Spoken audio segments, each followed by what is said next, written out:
It is now. Well, there's a long ball through and Oh my God, an insane goal! I've just seen the most insane goal I have ever seen. Hoylett's got the better of Buxton. Puts it into an area. Keogh, Zamora! Hello and welcome back to our second episode of our Talk About Nothing Football podcast. Once again, I am with Hugo. Hello. And today we are doing a QPR-themed podcast, almost like a special. We're going to try and at some point get our podcasts out weekly, so they're more consistent on a date. I'd just like to start by saying thanks for the support we got for the first podcast. Obviously, go follow our Twitter, Talk About Nothing, like and subscribe. Right, so shall we get straight into our first segment of our QPR special podcast, which is our QPR Team of the Decade. Now, the official one was released, obviously, pretty much at the start of this decade, 2020. But we've created our very own ones based on our experience as QPR season ticket holders. So, would you like to hit me with your goalkeeper? Just before I do that, what formation is your team in? Good question. I've gone with a 4-4-2. Now, I was going to, but I've gone for a 3-5-2 based on the fact that I wanted three centre-backs. And I suppose I could have played a couple of them at full-back, but no, okay, we'll make it work. So do you want to start off with your keeper? Okay. Now, now my keeper is different from our official team of the decade. Do you have team of the decade there? I don't. I think I can remember it though. I remember who the goalkeeper was. I'll tell you mine. Mine's Paddy Kenny in goal. Yeah. The team of the decades was Alex Smithies, which I disagree with. With Smithies. I think Smithies. I think he was probably our best keeper in this period, but I agree. We didn't do anything with him. That's true. That was the Hasselbank, the Holloway. That was a bad time to be a QPR fan. God, that was boring football. Silla, Washington. Wow. Don't miss those days. So I've gone for Rob Green. Obviously, okay. The Redknapp era in that second season where he went up. I think him and some of the defenders who I'll go on to, they built such a good foundation for our four players to do what they did and ultimately get us promoted. So should we do your two centre-back? No, that's stupid. Let's do your two full-backs. Let's do defence. We'll go through. Okay, full-back. So at right-back, I've gone Kyle Walker. Right, yeah. I know he was on loan and he didn't play for us long, but when he was playing for us, he was, you could tell what he was going to go on to do. And yeah, I do agree with that. I definitely agree with that. And honestly, we haven't had an array of brilliant right-backs. I mean, the first that comes to mind is Bradley Orr, who was in our 10-11 promotion season, who I thought was crap. But, we've had Rangel now maybe, but I've gone with Kyle Walker. My left-back is Clinton Hill. I think that one speaks for itself. Yeah, so I've got Hill as one of my three centre-backs. Yeah, that's all right. He was one of the players I was alluding to when I was saying that he could have been a left back if I was to build a back four like you've done. And then, so who are your two centre backs? I've gone for Neda Manua and Kaspers Gorks. Neda Manua and Kaspers Gorks. Right, so I've done also a little honourable mentions. And Gorks hasn't even got honourable mentions, while Walker and Orr had. My two other centre backs partnering Hill are Neda Manua and also Richard Dunn. Richard Dunn over Kaspers Gorks? I'll tell you why. He was part of that foundation I was alluding to. He didn't miss many games that season. I think it was quality. I remember in the playoff final, he made an amazing tackle. I want to say off Will Hughes, just inside our area. And I remember thinking, and quite a lot of QPR fans thinking, and everyone thought penalty. Because yeah. In the end, it was a dive, and Don made an amazing tackle. It was a dive. Also, good refereeing decision as well, because it looked like a penalty. Completely. Do you remember that goal he scored against Burnley? As we look at it, in front of the away fans from a corner, he hooks it in with his left foot. When we were at home? Yeah, we were at home. Yeah, I do remember that. Okay, so you've got a 4-4-2. Do you want to go over your two centre midfielders? Right, my two centre midfielders. Now, one of these players didn't necessarily play in central midfield. So I've gone Adel Taarabt and Alejandro Forlin as my two centre mids. Unsurprisingly, both of those players are in my team, but Trapp's out on the left for me, and I'm partnering Forlan with Sean Derry. Yeah. I was thinking Derry. So he was part of the 10-11 team. I obviously he was one of those players who followed Warnock around along with Hill. Yeah, no, I just thought it was quality. I thought that this is definitely one of the hardest positions to pick because obviously now we've got Eze is obviously going to go on and do amazing things, and we've also got Barton, who was my favourite player for a long, long time. Again, he was in honourable mentions. Yeah. Yeah, I don't think either of them. The right midfield is Jamie Mackie, and my left midfield is Akos Buzaki. Yeah, no. So obviously I've got three behind the striker in my formation. Bit complicated. So I've got Mackie on the right. I've got Trapped on the left, and then Buzaki behind my strikers. I'm surprised you didn't put Buzaki maybe in the middle, Trapped out on the left. I mean, it's not a team that's going to play, is it? Doesn't as long as they're in there. You make a point. You do make a point. I'm glad we're in agreement on that. That's because I would argue anyone that disagrees with that. Then my two strikers. Now, the reason I played a 4-4-2 is because I wanted to play two strikers. In the official team of the decade, they didn't include one of the strikers, which annoyed me, so I've put him in. And that is Charlie Austin and Heide Helgeson. Interesting. Now, by your face, I think that you disagree with that. Obviously, if we're talking about performances and overall contribution, you'd probably say Austin and Helgeson were our best two strikers over this time period. However, we had one man whose single shot earned us £108 million and has placed in the Premier League.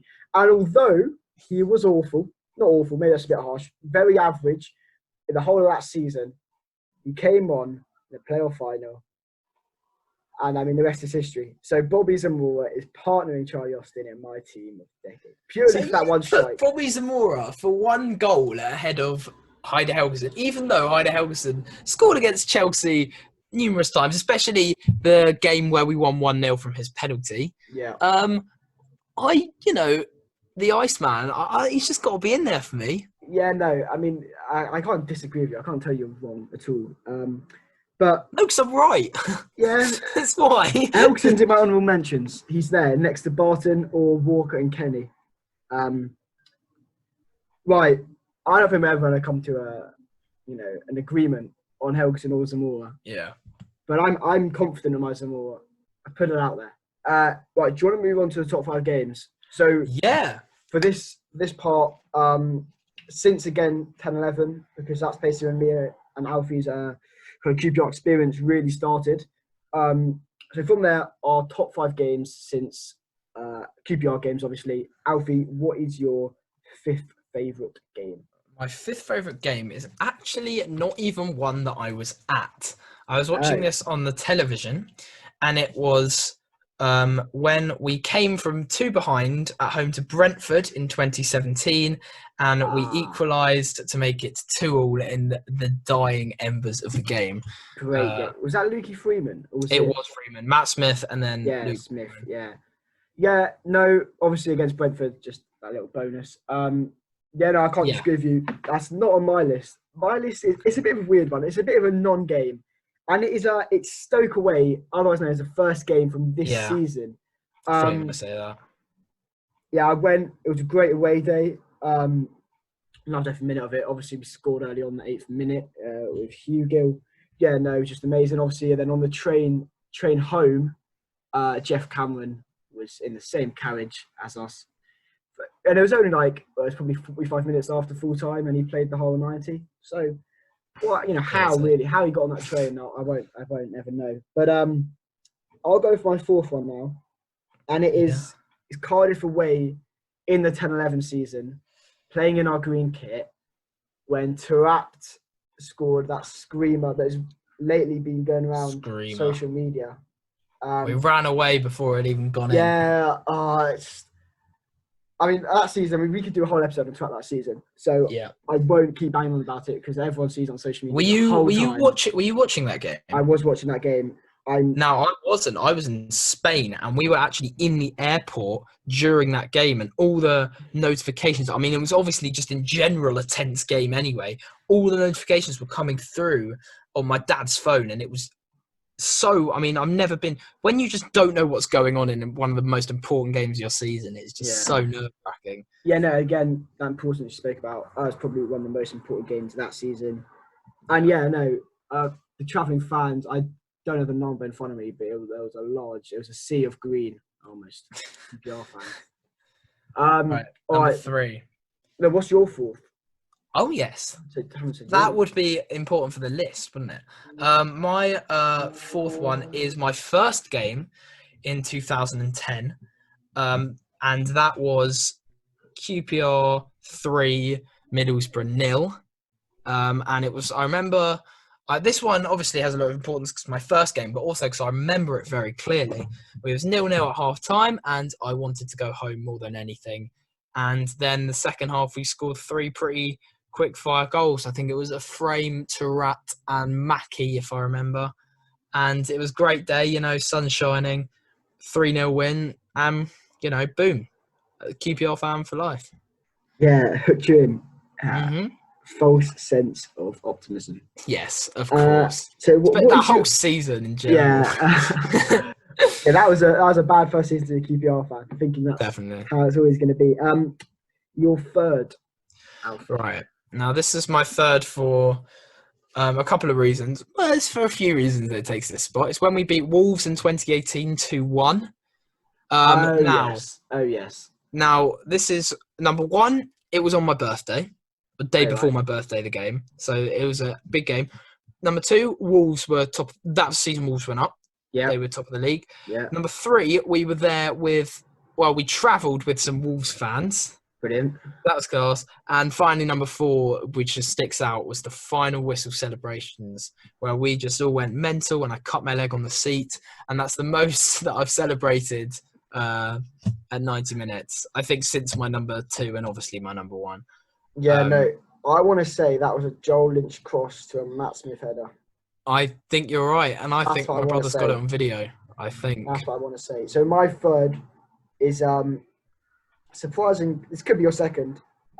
It was the Wigan playoff semi-final. Obviously, the second leg. The first leg was 0-0. The second leg obviously went to extra time, and Charlie Austin did what he did best.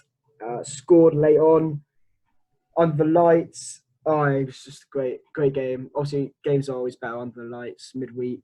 If I can remember correctly, I think it was James Perch playing for them. He scored in the first 5 minutes, yeah. And then Austin scored a penalty that then took it to extra time. Then he scored in front of the away fans. Yeah, no, obviously then that led us to go to Wembley, which then led us to go into the Premier League.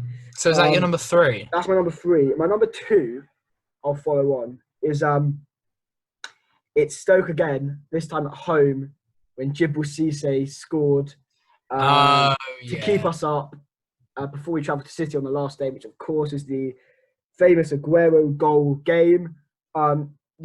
Scoring that goal from the corner, which Anton Ferdinand, I think, flicked on, meant that we stayed up, meant that we could go to City and get battered, which obviously we didn't, but it allowed us that pressure. Well, it didn't actually, because then there was obviously the Stoke. It was relying on Bolton, yeah. Yeah, but then, and obviously, but in the end, because we did lose to City, that game did keep us up. So what's your number 2? So now, funnily enough, neither of them made my list for a couple of reasons. The playoff semi-final, I went to bed because I can't remember how old I was, but you know how it was. We were young. And they scored in the first minute, and I kind of was just like, we've lost. I went to bed. And then, and the Stoke one, I was there. I was definitely there, but I can't 100% remember it. I remember the goal, and I remember the celebrations, but I don't remember the actual game. So, my number 2 is this season, and it was when we beat Leeds 1-0, because I hate Leeds. As does everyone in the country. Yeah, no. We've actually got a really good record against Leeds, considering they're do. Leeds. But at Ellen Road, we're nothing. Yeah, I think the last time beaten there was when we were playing in, what season was it? Was it maybe? It was the one where it was the season we went up in. It was the Zamora season. So what season's that? That is 14. Yeah, 14, 15, no?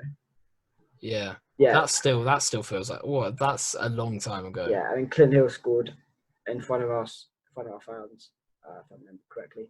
Anyway, so you're number one.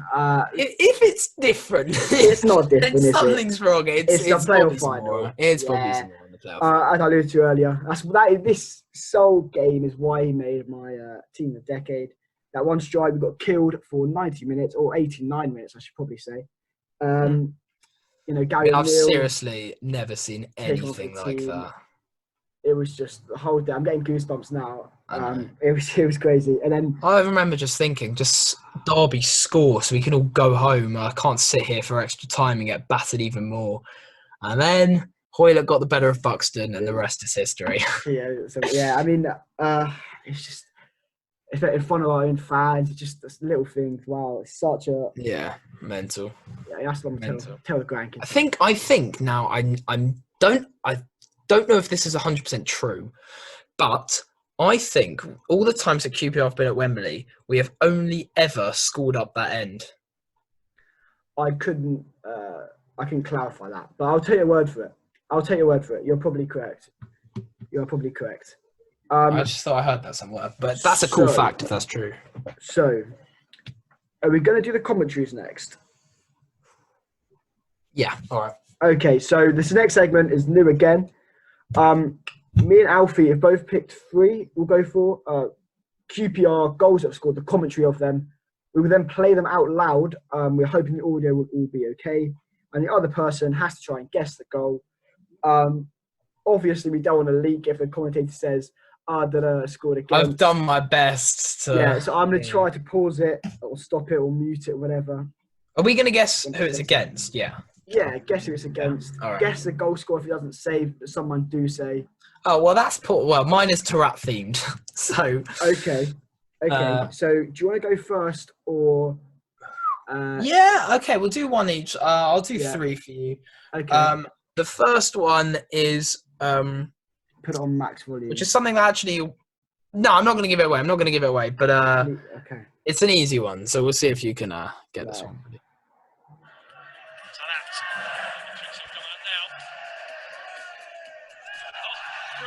Through the legs of Allen. Is there a finish? There is! Yeah. That is my second earliest QPR memory.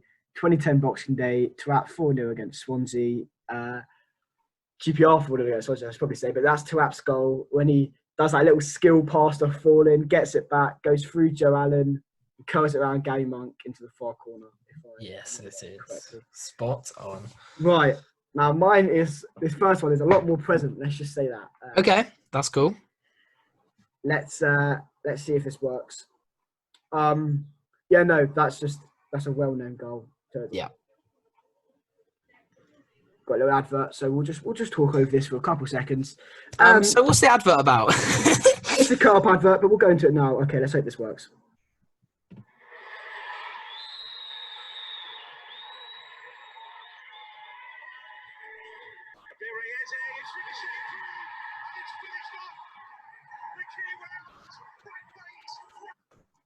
And that is my number 2 favourite game, which is QPR at home to Leeds. Of course it is. With Naki Wells playing basketball up in front of the away supporters. I love because you can see, because where the camera angle is, you can see all the Leeds fans behind the goal putting their arms up and stuff. And I mean, at the time, because roughly I sit about halfway on that side. Did you see it? I didn't see it. I didn't see the handballs, no, because that was kind of the wall kind of blocked it, because obviously Wells was standing the far side of the wall as we both look at it. All right. Do you have your second one to hand? I do. I'll load I just mine. banged them all on a voice note, so that's what I should have done. That's very smart. Probably should have done that. But I didn't do that. But you know what? We'll definitely manage. Is yours? Yeah. Right. Whenever. Okay. Right. So it's Tarat feed. Right. Rangers with plenty of green and white shirts in there. Goes for goal! Oh my goodness, he scored! 10 minutes played and another top draw goal from Adel Taarabt. Now, There was a little, which I didn't notice, but there was actually a little hint in there. originally, I don't know if I heard the hint. Originally, I thought it was Cardiff, the goal that I alluded to earlier. But then it said something about 10 minutes gone. And I'm pretty sure Taarabt's goal against Cardiff, or at least the goal I'm referring to, wasn't that early. So, now I've just got to think when Taarab scored early. Could you give me a clue? Was it Championship or Premier League? It was Championship, and I'll because the hint was in the thing and you missed it. It said plenty of green and white shirts forward. Hang on. So does that mean we were in our away kit, or does that mean we were playing like Plymouth or something? It means we were playing in green and white because we scored and we were forward. That would make sense, yeah. So I'm going to go for against Cardiff, although I'm not sure that is correct. Yeah, it is. It is against Cardiff. And I also did not think that the goal was that early, but it was his second one that was later, which was the one where he dug it out when it was pretty much behind him and he put it into the bottom corner. Oh, right. But yeah, this was the first one where he cut it around. Simple confusion. Okay, so my next goal. I've got it right here.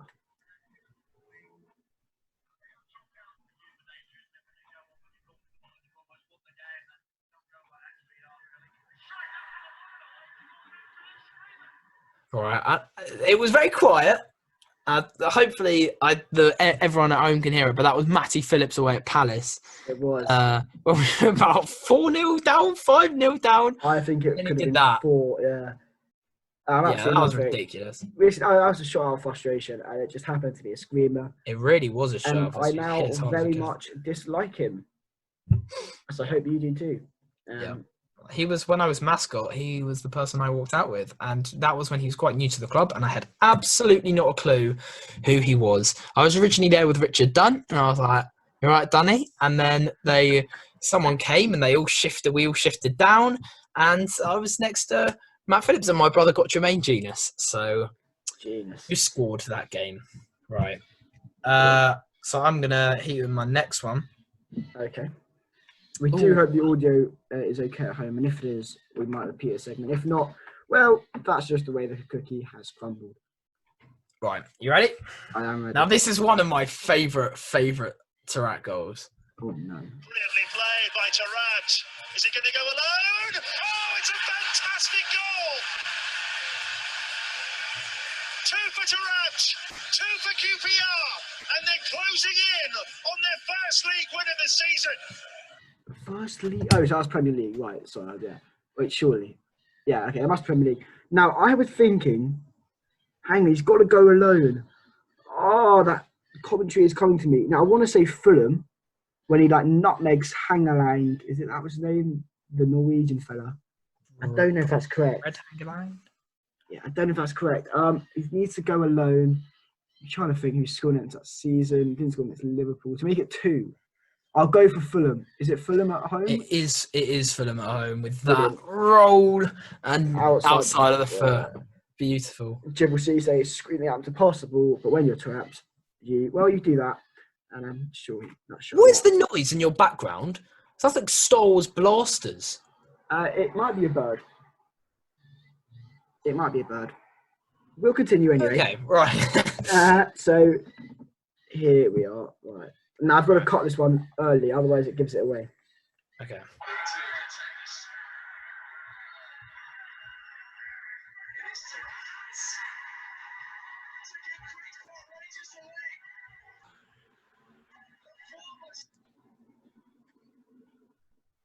I cut it just before I was about to say a little teaser. And if you heard the word, then you'll probably get it. But I'm assuming you didn't hear the word because you're thinking.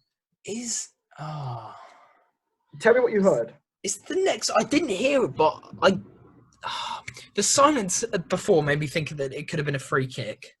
Okay. And I think the next word of that commentary is Friedel slow across his goal, potentially, which makes it at home to Tottenham when I think we drew, actually. We drew that game. No, I'm pretty sure we won 1-0. I'm pretty sure that was the only goal in the game. Potentially. If I remember correctly. 'Cause Potentially. that was obviously the season we beat Liverpool at home, beat Arsenal at Yeah. home, beat all, Yeah. all the big boys. Yeah. Did Did we get down that season? Yeah, we did. Yeah. Yeah, we did. I think we did. That was the season after the Aguero. And we went down. Yeah. Okay. So it's Tottenham. Yeah, I remember that goal. You know, the next word was actually former, and it was going to be the former Tottenham man, which obviously. Oh, okay. Because there's another commentary that I watched of that same goal, which I actually didn't use because it was very hard to cut out when it said Friedel slow across his goal, because that's pretty much. That's the next bit of that commentary. So, yeah. Anyway, so I've got a quiz. Alfie quizzed me last time, and I got 2 out of 10. It went brilliantly. The questions were hard in my defense. If not, go check that out. They were very good questions. Now, obviously, this is a QPR themed episode, so a lot of these questions are about QPR. I have a couple of career path questions and a couple other football trivia. The first one is going to be a career path. I'll tell you a couple of dates. I'll tell you quite a few of the teams. I'll leave out a couple. He started his career in 2000 at Coventry. He then went to Perugia on loan, which is an Italian club. He then went to Blackburn on loan. He went to Charlton. He went to Wolves. He went to Stoke on loan. Then he went to Cardiff. And we'll leave out the next club. He then went to Wednesday on loan. And now, as of 2017 to now, he's playing for Hokkaido Consadole Sapporo in Japan. So that's probably not how you pronounce the last word because I put a bit of a Spanish accent on it. So I do apologise. I've given you a couple of the clubs, given you most of them. I've left out a couple just because make it 2 of them. So he started at Coventry. How long was he there for? He was there for 3 years, 2000 to 2003. He then went to an Italian club. But most of his career was in England. Jesus, this is a hard one. I'll give you another clue. He played for QPR between 2011 and 2013, and he scored 3 goals. Oh. Bear in mind, he's still in Japan now. That might help you. Is it Jay Bothroyd? It is Jay Bothroyd, yeah. So it's 1 out of 1. Congratulations. No.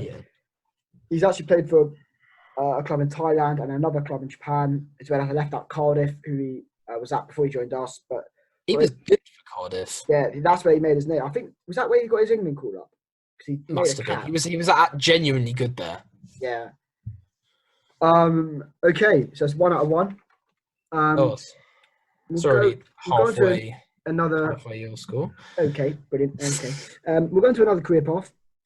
This player started his career in 2005 at Brighton and Hove Albion. Then moved to Nottingham Forest on loan before making it permanent the next season. From Forest, he moved to Huddersfield. He now is playing for Sunderland. I left out a club between Huddersfield and Sunderland, which might give it away, but he's playing for Sunderland now, so that is either Joe Lynch or Josh Scowen. But I can't remember where we got Scowen from or where we got Lynch from. I won't give you a clue because it seems you're upon the right lines. It's definitely one of those two. Definitely, because no other players play for Sunderland. Could you say the clubs again? Brighton, Forest on loan, then Forest permanently, then Huddersfield, and now he plays for Sunderland. Right, I'm going to go Joe Lynch. It is Joe Lynch. Yes. Scowen came from Barnsley. Yes, that's right. I knew it was a team in red. Yeah. But then they both came from teams in red because Lynch played for Forest. But we started from Huddersfield. Yeah, I know. Well, I didn't know, but I obviously know now. Okay. Now we'll come for the career path just for a second. Okay. In the current QPR squad, who has the most appearances for us?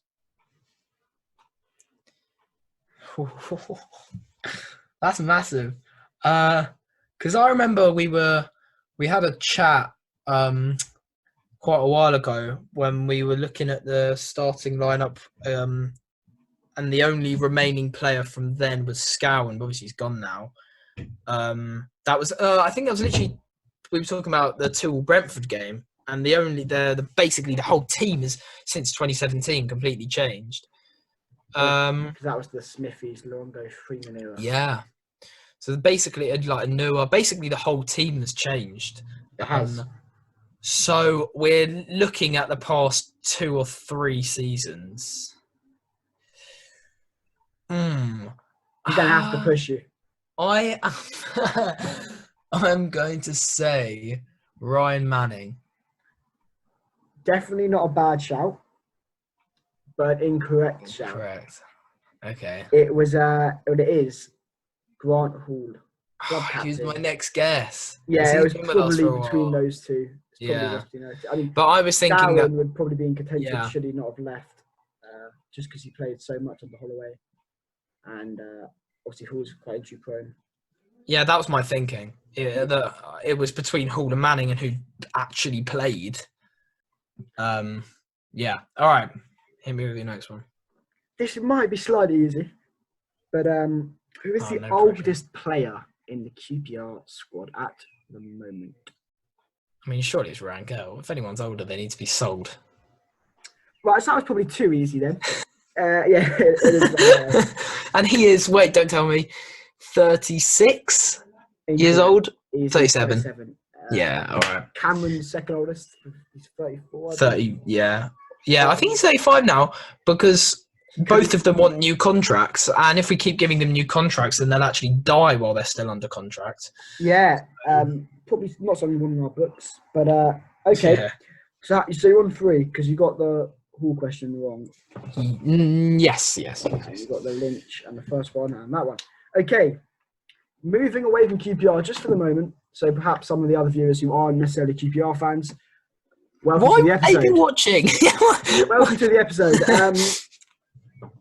Which player has scored the most Champions League goals without winning the competition? Oh my God. Oh, I don't want to give a really stupid guess because I've got to think clubs that haven't won it but have played. I'm going to go... I actually have no idea. The clubs I personally associate this man with, so perhaps you do as well, have won the Champions League. He just wasn't with them when he did it. In the seasons they won it, he obviously wasn't there. But he just scored for them. So perhaps still think big clubs, maybe just in generations where they went on a cold patch or something. I can't seem to get away from Man United. How long ago was this? This player, we probably didn't really witness him play. But we very much know him. He's not, he's not a stranger. We very much know him, but we probably didn't see the best of him.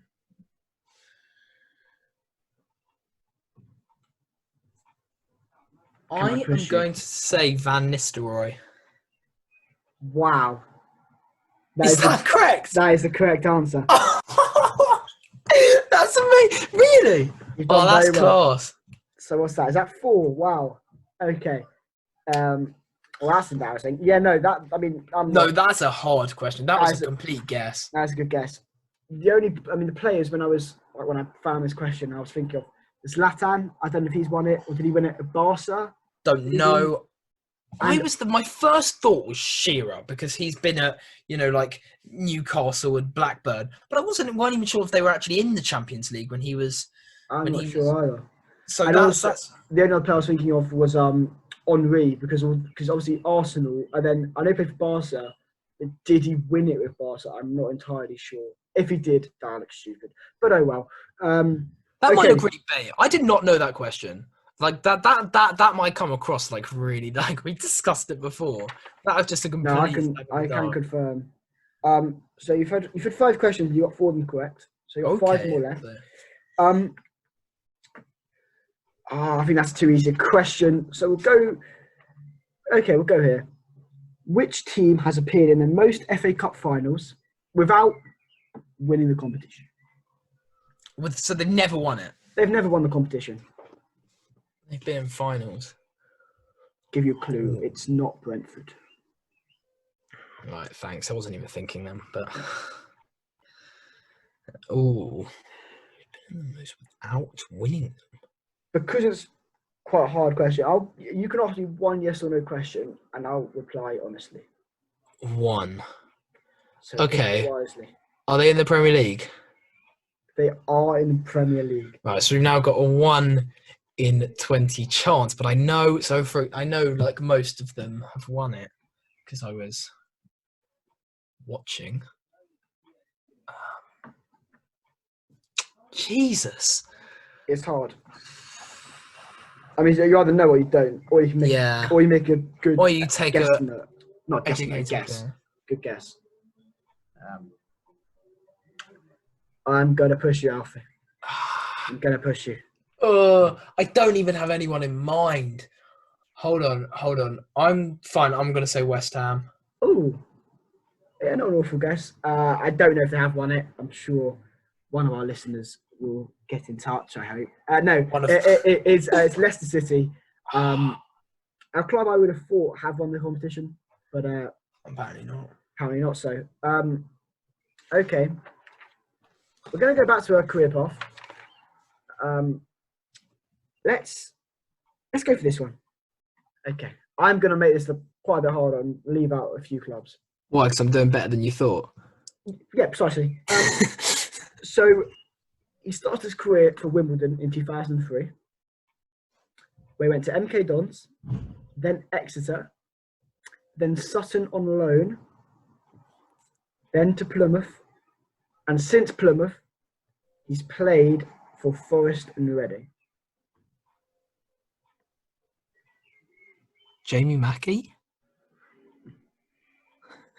Yeah, it is. It is Jamie Mackey. I thought leaving out Oxford, which obviously plays now, the fact that he had 2 stints at Arsenal, thought leaving those out might help my case. Apparently not so. It was just Plymouth. That's the one that got me. Really? Yeah. I'm not sure. That's the only one that the only one that stuck out to me was Plymouth. And fair. I mean, yeah, no, I don't think that would have particularly helped me. So now, if my calculation is correct, you have 6 out of 7. Because anyone you've got no, I've wrong, got 2 wrong. No, have I? Yeah, because I got the Leicester one wrong. I got the FA Cups, and I got the an honest Hall one wrong. An honest bloke, brilliant. Which Premier League's team stadium used to be called Dean Court? I know this. It's the kind of question that should be easy, but I'm not sure I would 100% get it. I don't think I would either. I don't think I'm going to get this one. They're Premier League now, did you say? Premier League stadium. I did say that.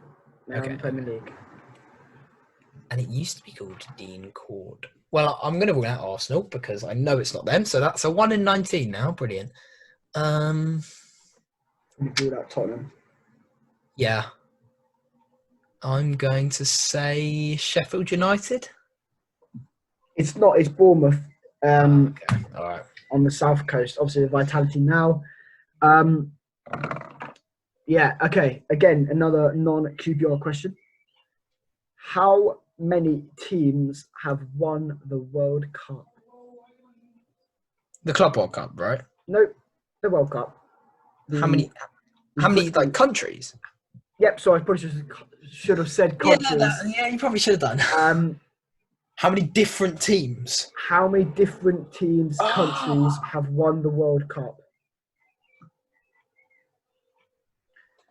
Oh. It's actually not as hard as you may think.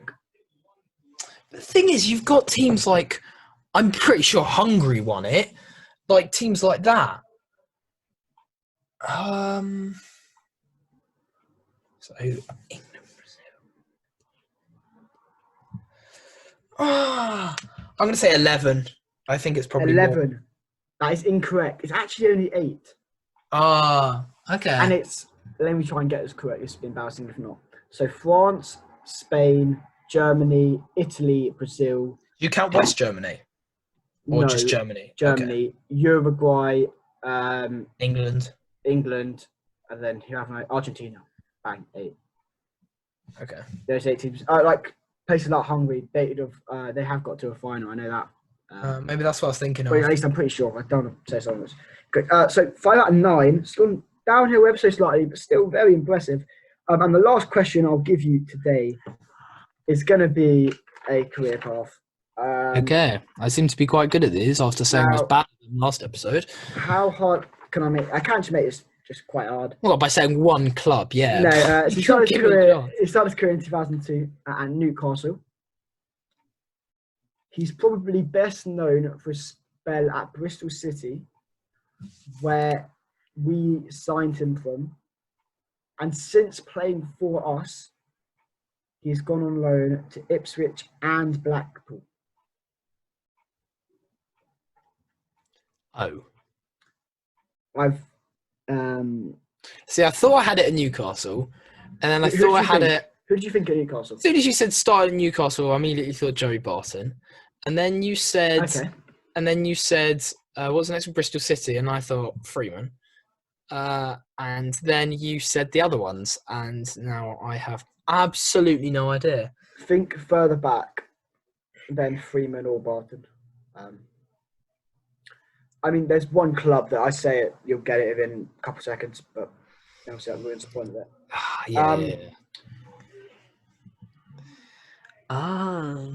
He joined his last club in 2014, where he... Is he retired now? I think he is. If not, he definitely should be. He's old, though, if he is playing now. But I don't think he is. No, I actually don't even have any names in mind. I'll give you a clue. He was at us only for 2 years, but they were from 2010 to 2012. So he was part of that team that went up on the Warnock. I feel like I should be closer now. Now I know the era, but I'm not. I mean, Ipswich and Blackpool he went on loan to. No, I'm just gonna take. I mean, I actually don't know, so I'm just gonna say Hogan Frame, which is not. It's not. I'll give you the whole his whole career quickly, just because you'll probably get it. 2002, Newcastle, went to Burnley on loan. Then went to Bristol City, as I said, where we signed him from. From us, he went to Blackburn. From there, he went to Ipswich on loan and Blackpool on loan, and finally he went to Toronto on loan. Does that help you at all? No, but it definitely should. It probably should. It definitely should. It is. You're going to tell me I'm going to kill myself. It is Bradley Orr. I know, then Toronto wouldn't have helped. Nah, Oh, really? all right, fair enough. Yeah. Okay. I kind of lost track of him after he left us. I just remember he was... I mean, to be fair, I didn't know he played for Blackburn, Ipswich or Blackpool. But then when someone goes to Toronto and you're a QPR player, you normally find out about it. As soon as anyone goes abroad, really. Yeah, that is true. Not a common... I just remember because he could never hack it in the Prem. He could barely hack it in the Championship. I think you're being too harsh to him. He was such like a cart horse, wasn't he? I mean, he was. Yes, fine. He was right back in the promotion-winning team. Give that to him. Champions of the Championship that season. But yeah, he never a stand-up player, was he? So yeah, okay, fair enough. What's that? 5 out of 10. It's 5 out of 10. My other career path, which I could have given you, was Ali Forlan, but it was just a load of Argentinian clubs: Palermo, Marbella, and QPR. So I think you probably would have got it. Yeah, if I can give you that. I had other questions such as the highest fee we've paid for a player in our history. I believe that's 15 million for Christopher Samba. That is correct. And the most appearances in our squad this season.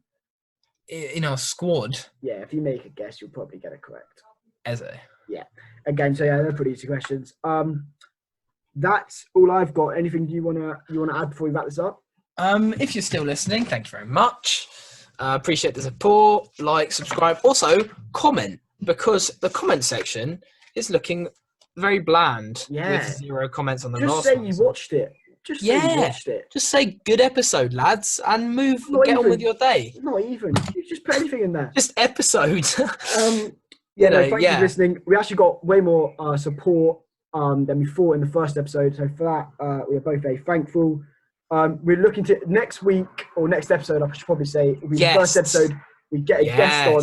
So we're not going to message you. You come and message us. And we've got a few already. Yeah, we do have a few in mind following the first episode. But on the back of this episode, we want you to message us. Then you can be a guest, and we'll talk probably about your club a bit more, as well as just general football, like in the first episode. Go check out the first episode if you haven't already. Thank you.